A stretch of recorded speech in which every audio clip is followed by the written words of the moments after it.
आज Doubtnut app download करें। Doubtnut पर अपने सभी गणित, रसायन विज्ञान, भौतिक विज्ञान और जीव विज्ञान के डाउट्स का करो सफाया। बस प्रश्न की फोटो खींचो, एक ही प्रश्न को क्रॉप करो और तुरंत वीडियो सोल्यूशन पाओ। अभी डाउनलोड करें।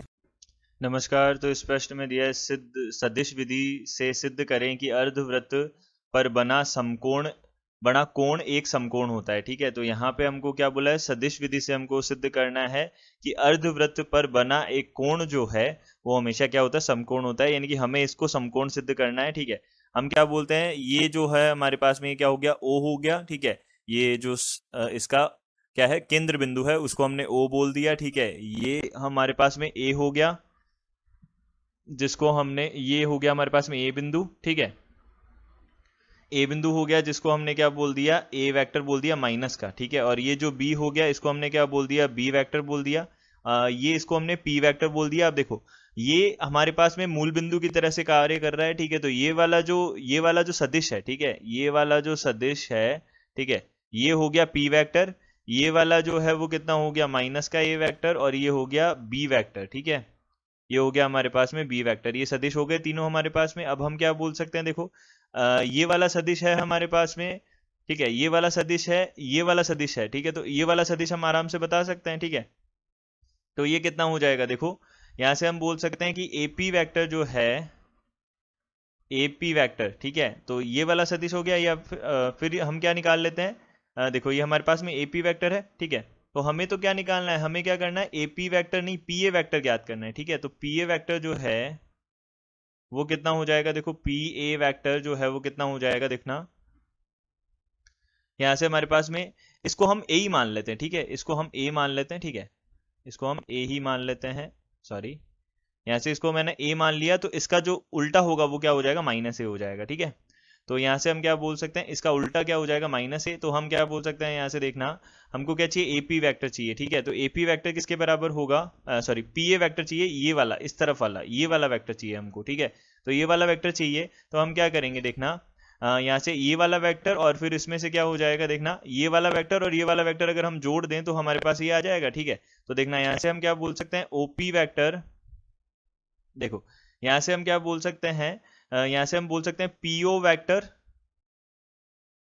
PO vector. ठीक है, और माइनस यहाँ से कितना हो जाएगा, देखो, पीओ वेक्टर, इस बिंदु को हम पी बोल देते हैं। ठीक है, और ये पी वेक्टर हमारे पास में इसका स्थिति सदिश हो गया। ठीक है, तो पीओ वेक्टर, और यहाँ पे प्लस का कितना हो जाएगा, यहाँ से ओ ए वेक्टर हो जाएगा। ठीक है, तो अब हमें पता है ये ए वेक्टर है। ठीक है, और ओपी, ये जो पीओ है, ठीक है, पीओ कितना हो जाएगा, यहाँ से माइनस का पी वेक्टर हो जाएगा, और प्लस का ये कितना आ जाएगा, ए वेक्टर आ जाएगा। ठीक है, तो यहाँ से पी ए वेक्टर जो है वो हमारे पास में त्रिभुज के नियम से ये बन जाएगा। ठीक है, यहाँ पे हमने क्या लगाया, त्रिभुज का नियम लगाया है। ठीक है, त्रिभुज का नियम। ठीक है, त्रिभुज का नियम क्या बोलता है ये भी देख लेते हैं। ठीक है, त्रिभुज का नियम, ठीक है, त्रिभुज का नियम क्या बोलता है, देखो, ये हमारे पास में एक त्रिभुज है, अगर ए वेक्टर ये है, बी वेक्टर ये है, और सी वेक्टर ये है। ठीक है, तो यहाँ से ए वेक्टर जो है, जो दूसरी दिशा में जा रहा है, और ये दोनों जो समान दिशा में जा रहे हैं, वो क्या होंगे, यहाँ पे बी प्लस सी के बराबर होगा ये ए वेक्टर। ठीक है, तो यहाँ से हम ये बोल सकते हैं कि ए पी ए वेक्टर जो है वो किसके बराबर आ गया, इसके बराबर आ गया। अब हम क्या ज्ञात करेंगे,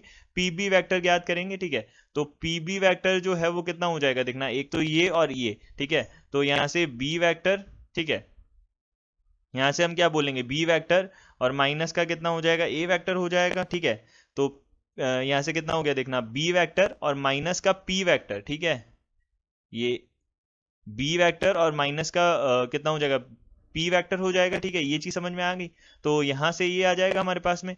अब देखो, यहाँ पे हमारे पास ये आ गया। अब देखना, यहाँ हम क्या बोल सकते हैं, पी ए आ गया, पी बी आ गया, दोनों आ गए हमारे पास में। इसको हम लिख सकते हैं, क्या लिख सकते हैं, ए माइनस पी। ठीक है, इसको लिख सकते हैं ए माइनस पी, और इसको क्या लिख सकते हैं, बी माइनस पी लिख सकते हैं। ठीक है, ये चीज समझ में आ गई। अब देखो, यहाँ पे हम क्या बोल सकते हैं, दोनों क्या है, ये और ये सदिश क्या है, इनका जो परिमाण है वो तो क्या है, आर है। तो हम क्या बोल सकते हैं, ए वेक्टर, देखो, यहाँ पे हमको पता है, चूंकि सदिश ए वेक्टर व बी वेक्टर का परिमाण समान है, का परिमाण समान है, तथा दिशा विपरीत है,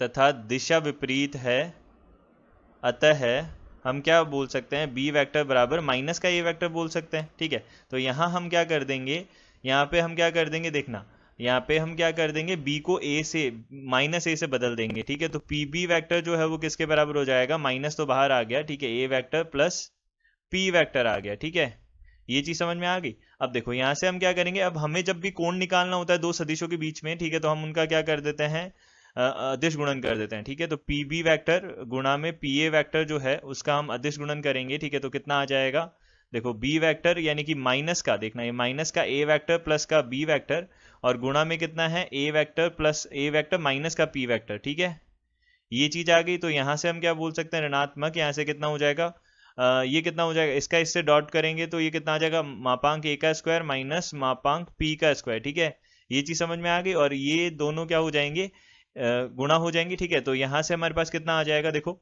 अब ए स्क्वायर माइनस पी स्क्वायर, अब हमें पता है पी जो है वो भी तो क्या है, त्रिज्या ही है। ठीक है, तो पी का मापांक भी कितना होगा हमारे पास में, पी का मापांक भी ए के बराबर ही होगा। ठीक है, तो ए का ये कितना आ गया, देखो ए का स्क्वायर, और यहाँ से कितना हो जाएगा माइनस, यहाँ से इसको भी हम क्या लिख सकते हैं, ए का स्क्वायर ही लिख सकते हैं, चूंकि ए पी का मापांक जो है वो किसके बराबर होगा, ए का मापांक, और ये दोनों के दोनों किसके बराबर होंगे, त्रिज्याओं के बराबर ही होंगे। ठीक है, त्रिज्या के बराबर ही होंगे, तो यहाँ पे ये कितना आ जाएगा, 0।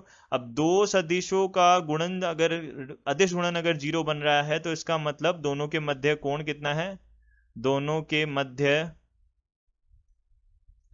कोण 90 डिग्री का है। ठीक है, तो दोनों के मध्य का कोण कितना होगा, 90 डिग्री का होगा। ठीक है, तो यहाँ से 90 डिग्री कोण होगा इन दोनों के मध्य, तो यही इसका उत्तर हो जाएगा। यही हमको क्या करना था, बताना था, सिद्ध करना था। तो धन्यवाद। कक्षा 6वीं से 12वीं से लेकर नीट, IIT, JEE वो एडवांस के लेवल तक 1 करोड़ से ज्यादा छात्रों का भरोसा। आज ही डाउनलोड करें डाउटनेट ऐप या व्हाट्सएप करें अपने सारे डाउट्स 8400 400 400 पर।